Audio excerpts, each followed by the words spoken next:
नमस्कार। आप जुड़ चुके हैं वॉइस ऑफ एमपी से और मैं हूं अब्दुल अली ईरानी। वॉइस ऑफ एमपी की खास पेशकश मेरे शहर की अनकही कहानियां में आपका स्वागत है।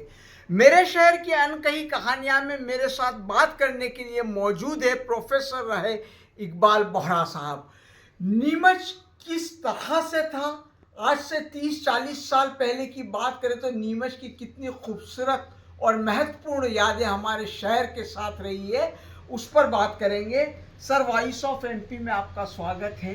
नीमच शहर की बड़ी खूबसूरत यादें आपके जहन में संजो रखी होगी आपने, कुछ खास बातें बताइए सर। सबसे पहले तो मैं वॉइस ऑफ एमपी में अब्दुल अली ईरानी जो कि मेरे से मुखातिब है, मैं उनका शुक्रगुजार हूँ कि मुझ जैसे लोग को इस काम के लिए चुना है, जिसमें मुझे ये बतलाना है कि कदीमी नीमच शहर जी जो बहुत पहले का, मेरी पैदाइश से आज 80 साल हो गए हैं जी। मैं आपको बताता हूँ 35 साल तक जी मैं मुसलसल नीमच सिटी की गलियों में रहा हूँ। जी वो नीमच सिटी उस वक्त वैसे आज के इंफ्रास्ट्रक्चर के लिहाज से देख के तो बहुत ही मामूली था, जी लेकिन वो इतना खूबसूरत था कि उसका एक पत्थर पत्थर भी हमको अट्रैक्ट करता था। जी जी जी। उसकी खूबी इसलिए थी कि वहाँ पर जो झरोके थे वो शाही ज़माने की याद दिलाते थे। अच्छा। वहाँ पर जो कचहरी बनी हुई थी, जी वो कचहरी वाकई में इस चीज़ को याद दिलाती थी कि एक मुल्ज़िम को अगर चढ़ना पड़ता तो किस तरह से उस पर चढ़ता था। जी जी जी। और वहाँ पर उस कचहरी में जो एटमॉस्फेयर था, बिल्कुल एटमॉस्फेयर वैसा ही था जैसे कि आप पिक्चरों में देखते हैं। अच्छा। वो हकीकी था। जी। वहाँ के आप पेड़ों को देखें, नीम के पेड़ों को देखें, कबीर के पेड़ों को देखें, तालाब को देखें, खेतों को देखें, लोगों को देखें, तो मिलकर के ऐसा लगता था कि जिससे कोई अपनों से मिलनी हो। बहुत बढ़िया बात। वो अपने ऐसे जो आज के अपने नहीं, जी वास्तव में अपने थे। जी वो जो बात कहते थे वो दिल से कहते थे, जी दिल को छूने वाली कहते थे, बेलाख गलत को गलत, सही को सही के बताते। अपने से छोटों से प्यार करते थे और प्यार बिल्कुल बेतकल्लुफ़ी से करते थे। हम बिला झिझक किसी के भी घर में चले जाते थे, किसी के भी यहाँ कुछ भी खा लेते थे, कुछ भी, कोई किसी तरह का रोक टोक नहीं था। अपनापन इस दर्जे के था कि उस वक्त किसी तरह का कोई भेदभाव। मैं एक छोटी सी याद देता हूँ। मेरे पुराने ज़माने में जो लैट्रिन की अरेंजमेंट था, वो तो आप तो जानते हैं, बहुत पुराना।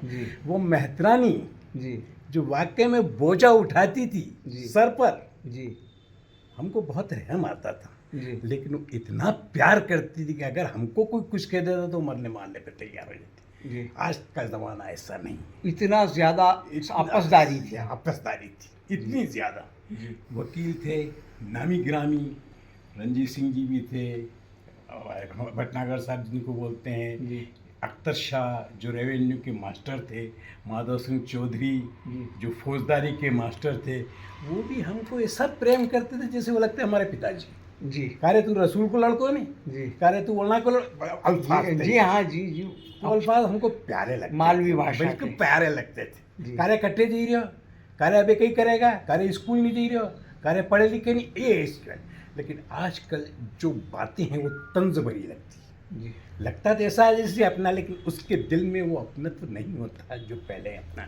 चाहे शादियाँ हो, चाहे मौत हो, चाहे मरण हो, चाहे कोई भी सामाजिक कार्यक्रम, सब लोग एक से मिलकर के बिल्कुल ऐसा अपनत्व जताते थे, वो मुझे आज तो देखने को नहीं मिलता। शादी में चाहे मौत में, ये चाहे किसी में भी, चाहे शादी ब्याह ले लो, मौत मैयत ले लो, किसी भी तरह का कोई सामाजिक कोई कार्यक्रम हो, पब्लिकली कोई कार्यक्रम हो, ऐसा कुछ भी नहीं था। अब मैं आपको छोटी सी बताता हूँ कि हम को फ़ोन करना होता था जी तो फोन करने के लिए फोन तो थे नहीं, मोबाइल नहीं थे सर। मोबाइल का तो सवाल ही पैदा नहीं जी, थे, फोन भी नहीं हुआ फोन ही करते। नहीं थे।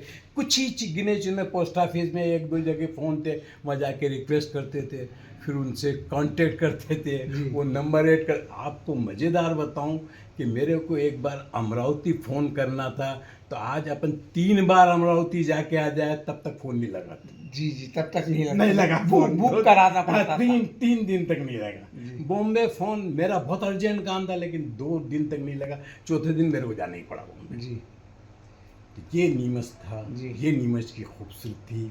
इस खूबसूरती को मैं अपनी जहन से किसी तरह से नहीं निकाल सकता। उसको आज भी सलाम करता हूँ और हमेशा सलाम करता हूँ, और मैं फिर चाहता हूँ कि लौट के उसी बचपन में चला जाऊँ कि जहाँ झाड़ों पर हम झूलते थे, पेड़ों से इमली तोड़ते थे।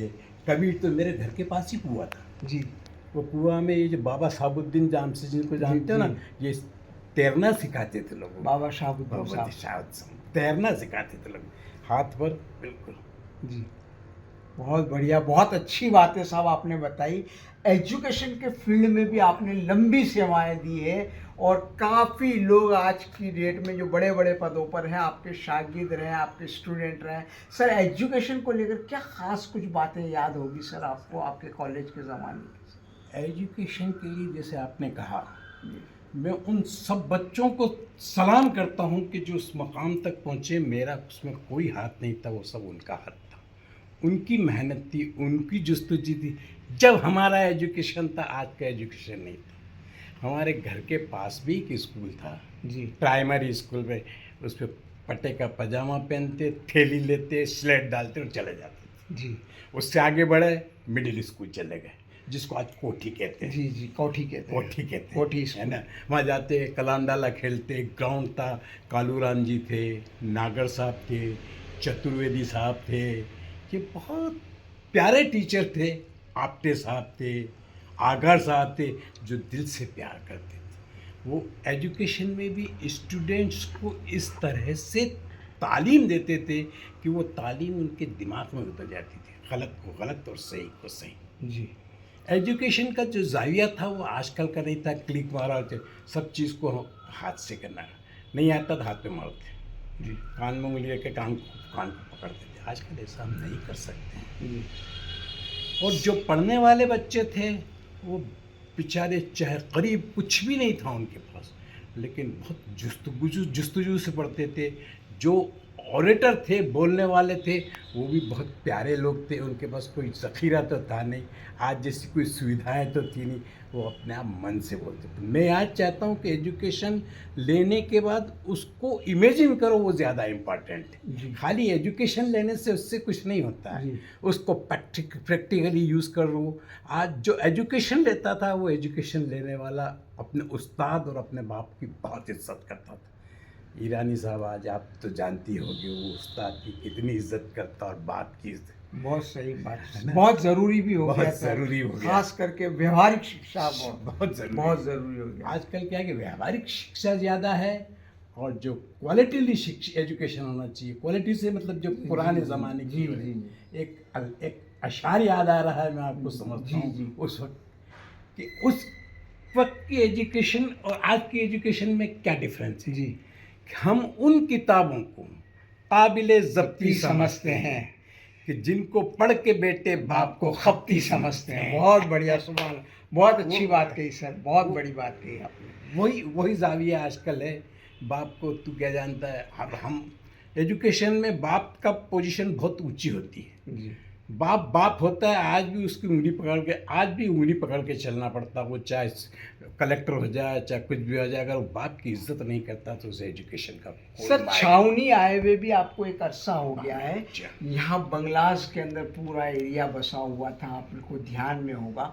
उससे लेकर कुछ यादें आपको है सर? उसको लेकर कुछ खास बात, किस तरह का यहाँ इंफ्रास्ट्रक्चर हुआ करता था, सामाजिक सौहार्द कैसा हुआ करता था सर? देखो, सामाजिक सौहार्द की बात करें तो कंपेरेटिवली ठीक ही था, कंपेरेटिवली नीमच सिटी, क्योंकि नीमच सिटी एक छोटी जगह थी, वहाँ पर अपनत्व ज़्यादा था, लेकिन यहाँ पर मेटेरियलिस्टिक ज़्यादा थे। जी, अपनी सोच, अपना स्वाद, पसेसिव ज़्यादा थे। नीमच सिटी में पसेसिविटी नहीं थी। बंगले एरिया में लोग बाग बहुत खाली खाली खाली जगहों में रहते थे, बड़ी बड़ी जगहों में रहते थे, बड़े बड़े बंगले दिखते थे, लेकिन बड़े थे।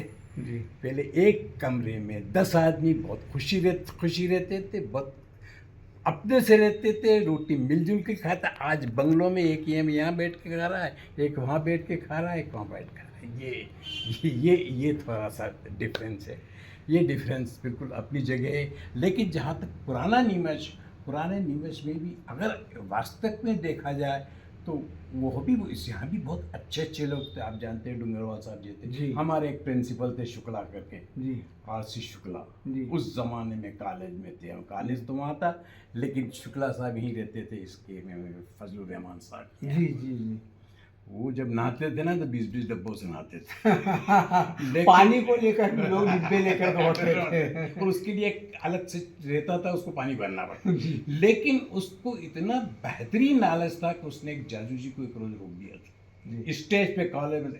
ऐसी ताकत आज के प्रिंसिपलों में नहीं है। जी जादू जी इतनी बड़ी शख्सियत थी उस वक्त। जी बोला आप गलत कह रहे हो। स्टेज पे उन्होंने जी वो था पॉपुलेशन, जनसंख्या नियंत्रण की। जी तो ये जो चीज़ें हैं आज के ज़माने में ईरानी साहब ढूंढना और पाना बहुत मुश्किल है। आप थे इकबाल प्रोफेसर साहब, जिन्होंने बड़ी बेहतरीन बातें नीमच की अनकही कहानियों को लेकर बताया कि नीमच सिटी और नीमच शहर कितना खूबसूरत था, और ख़ास करके उन्होंने नीमच सिटी की बातों को लेकर नीमच की सिटी की पूरी तस्वीर खींच के रख दी हमारे सामने। वॉइस ऑफ एमपी के लिए मेरे सहयोगी महेश नागदा के साथ अब्दुल अली ईरानी। बहुत बहुत शुक्रिया। उम्मीद है आपसे भी और वॉइस ऑफ एमसी से भी कि आप ऐसी पुरानी और यादगार चीज़ें जिसको लोग भूल चुके हैं उसको वाकई में पर्दे पर लाएंगे और लोगों के जहनों को ताज़ा रखेंगे, और किस तरह से पुरानी चीज़ों को ज़िंदा रखा जा सकता है वो आप करेंगे, ऐसी आशा है। बहुत बहुत शुक्रिया आपका और वॉइस ऑफ एमपी का।